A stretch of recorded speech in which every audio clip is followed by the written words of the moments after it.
Big boss season 9 டைட்டிலை வென்றார் Divya Ganesh. Big boss season 9 நிகழ்ச்சியின் வெற்றியாளராக அறிவிக்கப்பட்டுள்ளார் திவ்யா கணேஷ்.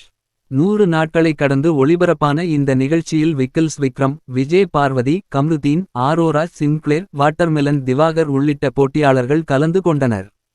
30 நாட்களுக்குப் பிறகு வைல்டு கார்டு போட்டியாளர்களாக திவ்யா கணேஷ், அமித் பார்கவ், பிரஜின் சாண்ட்ரா ஆகிய 4வரும் உள்ளே சென்றனர். வாரம் ஒரு போட்டியாளர் அல்லது 2 பேர் வெளியேற்றப்பட்ட நிலையில் டிக்கெட் டு ஃபினாலே போட்டியின்போது சாண்ட்ராவிடம் வன்முறையாக நடந்து கொண்ட காரணத்தால் வார இறுதியில் பார்வதி, கம்ருதீன் இருவரும் ரெட் கார்டு கொடுத்து வெளியேற்றப்பட்டனர். டிக்கெட் டு ஃபினாலே ஆரோராவுக்கு கிடைத்தது. இந்த நிலையில் விக்ரம், திவ்யா, சபரிநாதன், ஆரோரா 4வரும் இறுதிப் போட்டியில் நுழைந்தனர். இவர்களில் முதலில் ஆரோரா, அடுத்து விக்ரம் வெளியேறினர். திவ்யா, சபரி இருவரும் ஃபினாலே மேடையில் இருந்தனர். இவர்களில் இருவரில் திவ்யா கணேஷ் வெற்றியாளராக அறிவிக்கப்பட்டார். சபரி ரன்னராக அறிவிக்கப்பட்டார். தமிழ் பிக்பாஸ் வரலாற்றில் வைல்டு கார்டு போட்டியாளராக வந்து வெற்றியாளராக அறிவிக்கப்படும் 2வது போட்டியாளர் என்ற பெருமையை திவ்யா பெற்றுள்ளார்.